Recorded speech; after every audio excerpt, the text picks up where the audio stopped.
Tomorrow night on the news at 6, a WTOC special report, Lowcountry on fire. We're going to talk about the risks of fire and why it seems that the numbers in South Carolina are so high for fire deaths. And joining us this morning, we have Macy Lauren from WTOC. So good to see you. And you brought a couple of people with you. Please introduce. I did. Well, this is Leila Beck with Bluffton Fire Department, and this is Daniel Byrne with Burton Fire Department. And, you know, I've been dealing with these guys a lot whenever I'm out there in the Lowcountry covering fires. Unfortunately, too much.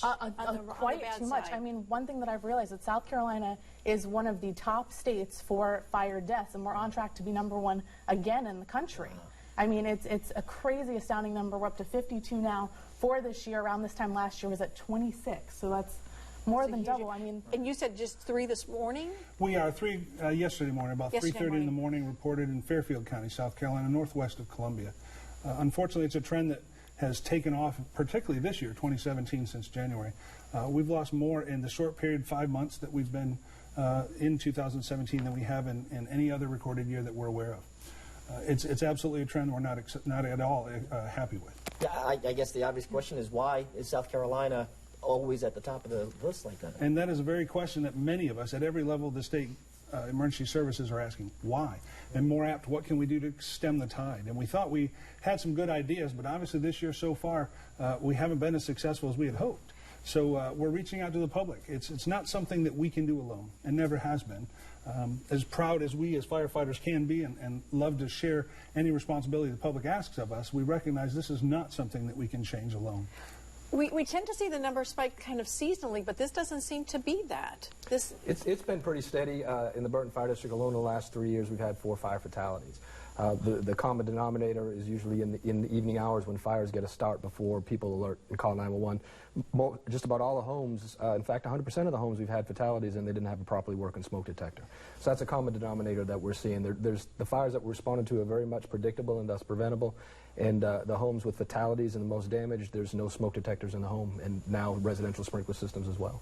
So tomorrow night, the news at 6, we're going to take a look at that? Explain what we're looking at. So this is the sprinkler systems. It's something that we think of in restaurants. We think of them in hotels. But you can put them in your house, and that's something that I never realized, you know, just you know, someone living, you know, in South Carolina myself.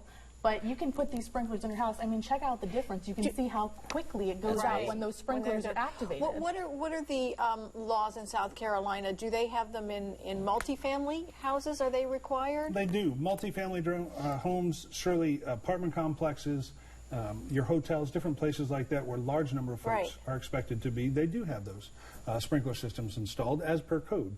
The unfortunate truth is there's no code currently in the state of South Carolina requiring them in homes, be it new construction or what we call legacy or older construction. Are there people who are trying to get that? Absolutely. Nationally, the United States international codes every year since, I believe it was 2008, the first introduction, perhaps slightly earlier, they have a section that requires sprinkler systems and new construction. So all new homes would be required. Yeah. Those are national codes that are adopted locally, state, and then to jurisdiction. The unfortunate truth is every year, every 3 years that those are voted on in the state of South Carolina, that section, that one little part that requires those sprinkler systems and new construction has been removed by vote. Right. Really? So we in South Carolina do not have that requirement. And currently there's only a handful of states that actually do, because most states, more states than not, have pulled that section out of those codes. Is it